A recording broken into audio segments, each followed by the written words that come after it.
श्री दुर्गा सप्तशती पाठ अध्याय 1। ओम दुम दुर्गाय नमः।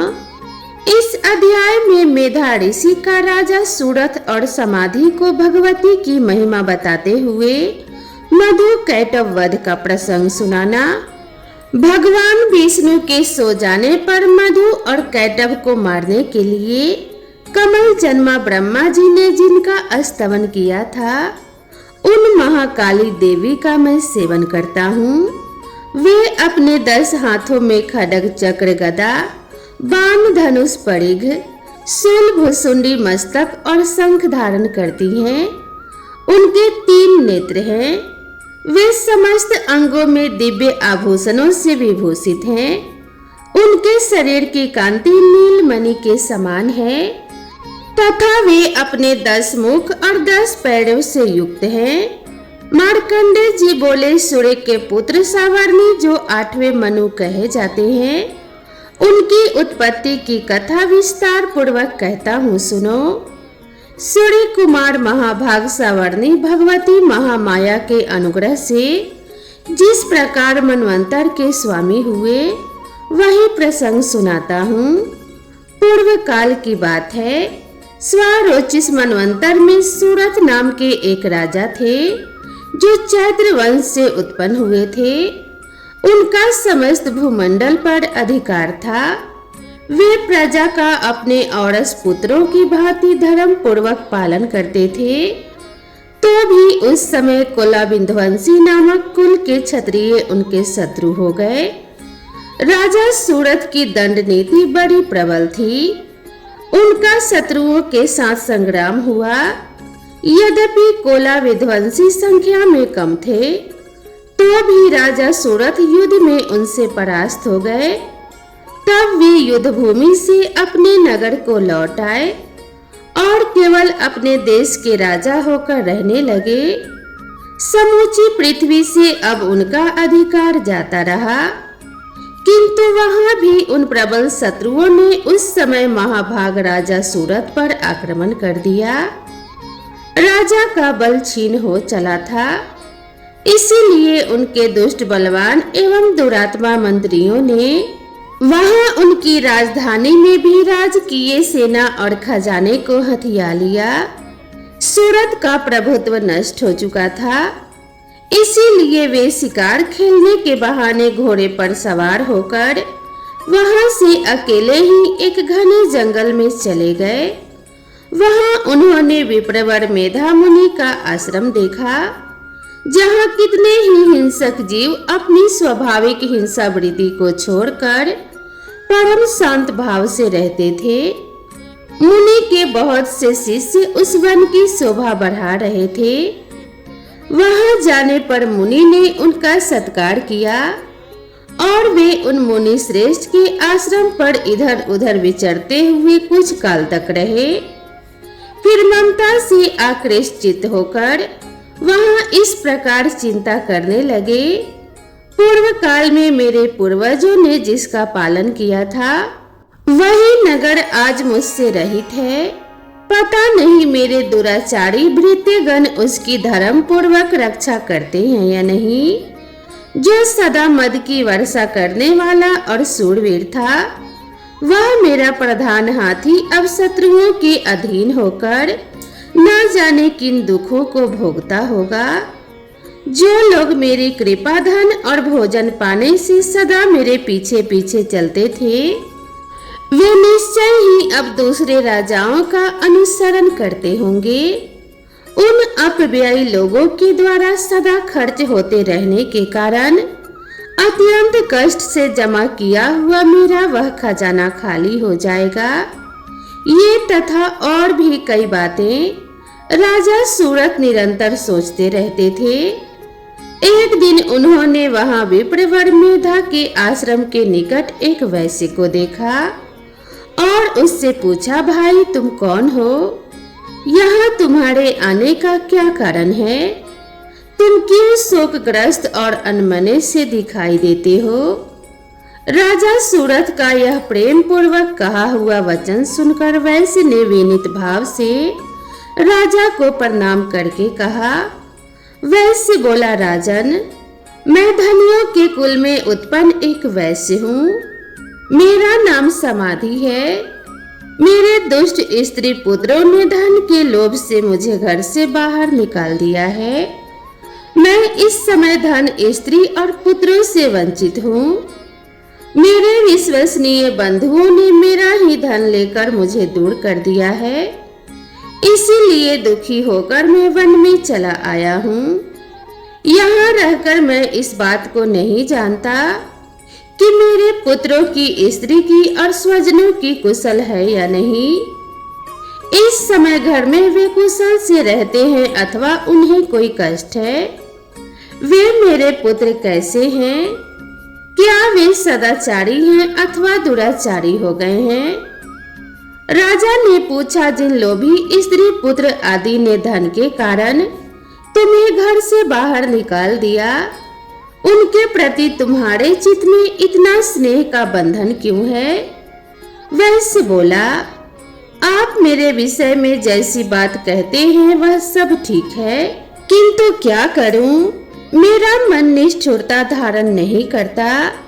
जिन्होंने धन के लोभ में पड़कर पिता के प्रति स्नेह, पति के प्रति प्रेम तथा आत्मीय जन के प्रति अनुराग को तिलांजलि दे मुझे घर से निकाल दिया है, उन्हीं के प्रति मेरे हृदय में इतना स्नेह है।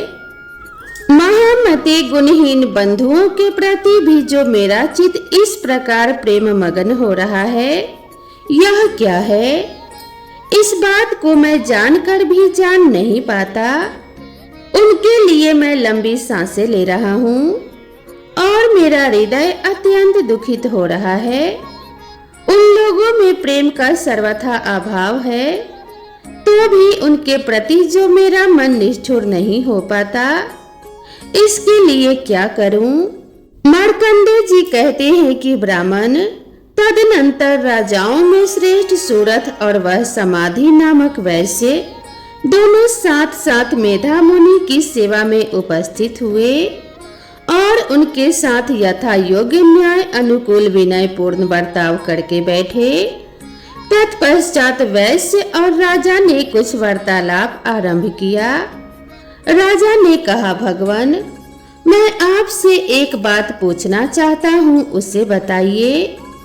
मेरा चित्त अपने अधीन न होने के कारण वह बात मेरे मन को बहुत दुख देती है। जो राज्य मेरे हाथ से चला गया है, उसमें और उसके संपूर्ण अंगों में मेरी ममता बनी हुई है। मुनि श्रेष्ठ, यह जानते हुए भी कि अब वह मेरा नहीं है, अज्ञानी की भांति मुझे उसके लिए दुख होता है। यह क्या है? इधर यह वैश्य भी घर से अपमानित होकर आया है। इसके पुत्र, स्त्री और भृत्यों ने इसे छोड़ दिया है।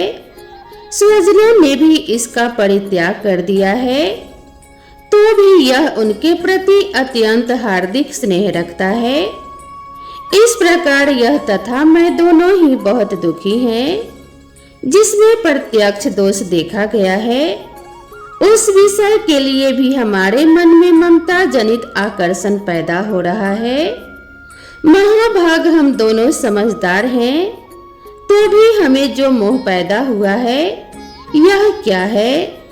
विवेक शून्य पुरुष की भांति मुझ में और उसमें भी यह मूढ़ता प्रत्यक्ष दिखाई देती है। ऋषि बोले, महाभाग, विषय मार्ग का ज्ञान सब जीवों को है। इसी प्रकार विषय भी सबके लिए अलग अलग है। कुछ प्राणी दिन में नहीं देखते और दूसरे रात में ही नहीं देखते, तथा कुछ जीव ऐसे हैं जो दिन और रात्रि में भी बराबर ही देखते हैं। यह ठीक है कि मनुष्य समझदार होते हैं, किंतु केवल वे ही ऐसे नहीं होते। पशु, पक्षी और मृग आदि सभी प्राणी समझदार होते हैं। मनुष्यों की समझ भी वैसी ही होती है जैसे उन मृग और पक्षियों की होती है, तथा जैसी मनुष्यों की होती है वैसी ही उन मृग, पक्षी आदि की होती है। यह तथा अन्य बातें भी प्रायः दोनों में समान ही है। समझ होने पर भी इन पक्षियों को तो देखो, ये स्वयं भूख से पीड़ित होते हुए भी मोहवश बच्चों की चोंच में कितने चाव से अन्न के दाने डाल रहे हैं। हे नरश्रेष्ठ, क्या तुम नहीं देखते कि ये मनुष्य समझदार होते हुए भी लोभवश अपने किए हुए उपकार का बदला पाने के लिए पुत्रों की अभिलाषा करते हैं। यद्यपि उन सब में समझ की कमी नहीं है, तथापि वे संसार को स्थिति जन्म मरण की परंपरा बनाए रखने वाले भगवती महामाया के प्रभाव द्वारा ममतामय भंवर से युक्त मोह के गहरे गर्त में गिराए गए हैं। इसीलिए इसमें आश्चर्य नहीं करना चाहिए। जगदीश्वर भगवान विष्णु की योग निद्रा रूपा जो भगवती महामाया है, उन्हीं से यह जगत मोहित हो रहा है। वे भगवती महामाया देवी ज्ञानियों के भी चित्त को बलपूर्वक खींचकर मोह में डाल देती हैं। वे ही इस संपूर्ण चराचर जगत की सृष्टि करती हैं तथा वे ही प्रसन्न होने पर मनुष्यों के मुक्ति के लिए वरदान देती हैं। वे ही पराविद्या, संसार बंधन और मोक्ष की हेतु भूता सनातनी देवी तथा संपूर्ण ईश्वरों की भी अधीश्वरी हैं। राजा ने पूछा, भगवान, जिन्हें आप महामाया कहते हैं, वे देवी कौन है ब्राह्मण? उनका आविर्भाव कैसे हुआ तथा उनके चरित्र कौन कौन हैं? ब्रह्मवेताओं में श्रेष्ठ महर्षि उन देवी का जैसा प्रभाव हो, जैसा स्वरूप हो और जिस प्रकार प्रादुर्भाव हुआ हो, वह सब मैं आपके मुख से सुनना चाहता हूँ। ऋषि बोले, राजन, वास्तव में तो वे देवी नित्य स्वरूपा ही हैं। संपूर्ण जगत उन्हीं का रूप है तथा उन्होंने समस्त विश्व को व्याप्त कर रखा है। तथापि उनका प्राकट्य अनेक प्रकार से होता है, वह मुझसे सुनो। यद्यपि वे नित्य और अजन्मा हैं, तथापि जब देवताओं का कार्य सिद्ध करने के लिए प्रकट होती हैं, उस समय लोक में उत्पन्न हुई कहलाती हैं। कल्प के अंत में जब संपूर्ण जगत एक वर्ण में निमग्न हो रहा था और सबके प्रभु भगवान विष्णु शेषनाग की सैया बिछाकर योग निद्रा का आश्रय ले सो रहे थे, उस समय उनके कानों के मैल से दो भयंकर असुर उत्पन्न हुए, जो मधु और कैटभ के नाम से विख्यात थे। वे दोनों ब्रह्मा जी का वध करने को तैयार हो गए।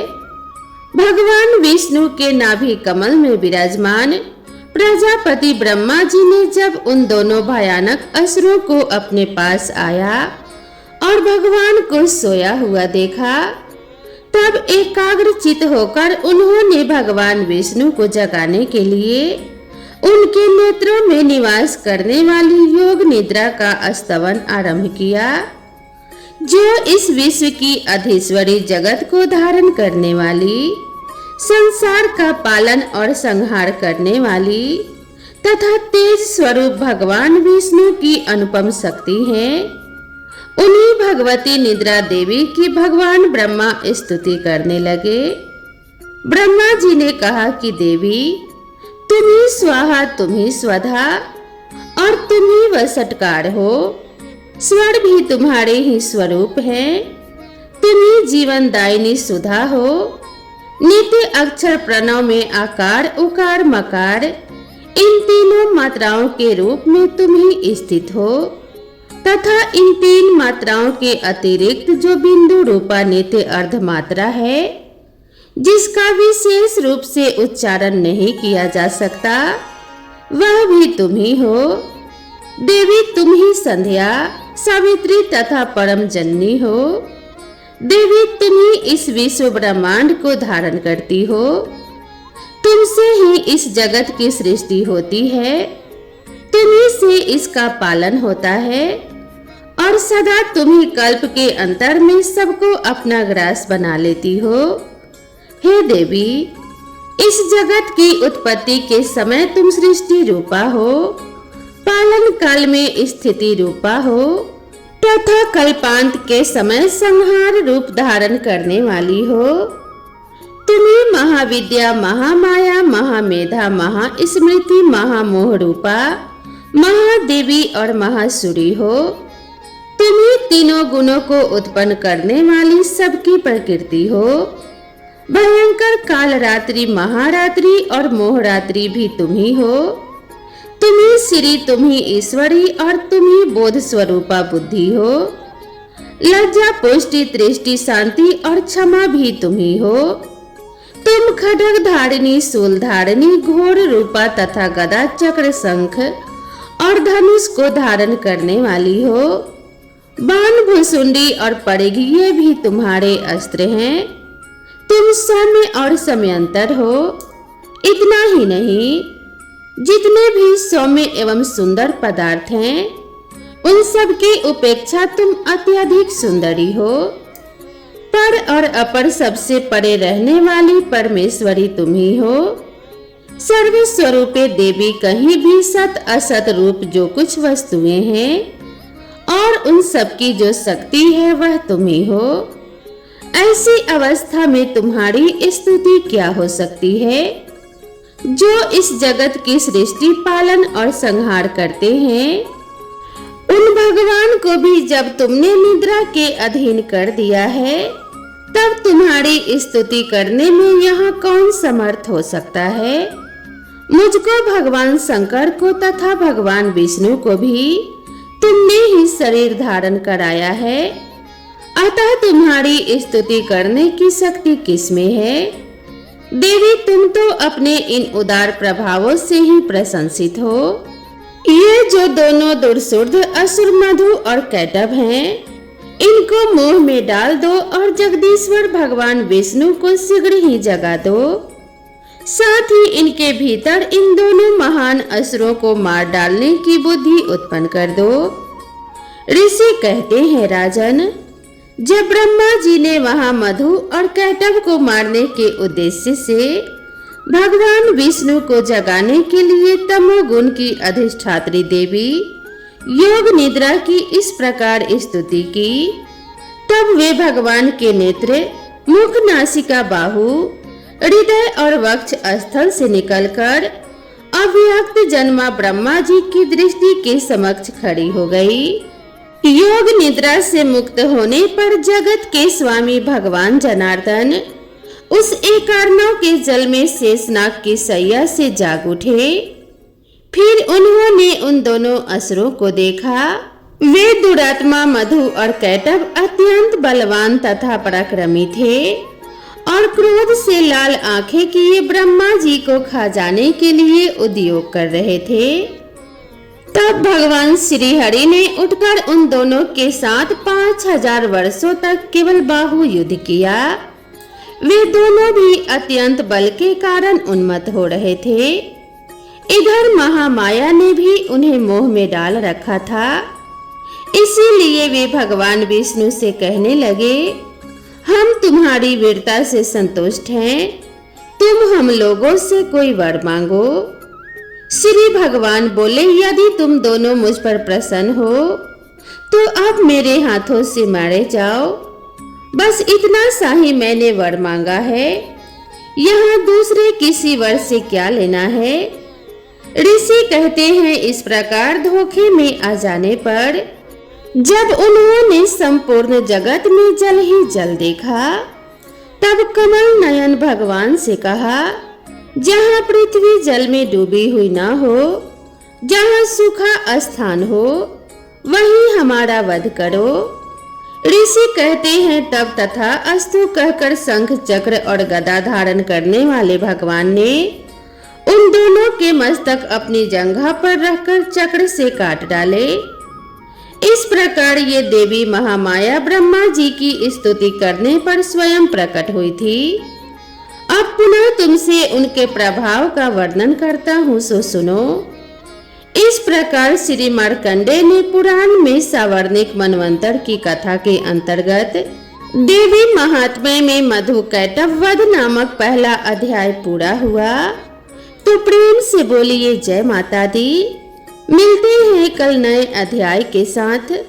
अगर आप सभी को यह अध्याय और यह पाठ पसंद आई हो तो वीडियो को एक लाइक जरूर करें और हमसे जुड़े रहने के लिए इस चैनल को सब्सक्राइब करना ना भूलें। माता रानी आप सभी भक्तों का कल्याण करे, इसी कामना के साथ आप सभी से विदा लेते हैं। मिलते हैं नेक्स्ट अध्याय में, तब तक के लिए राधे राधे।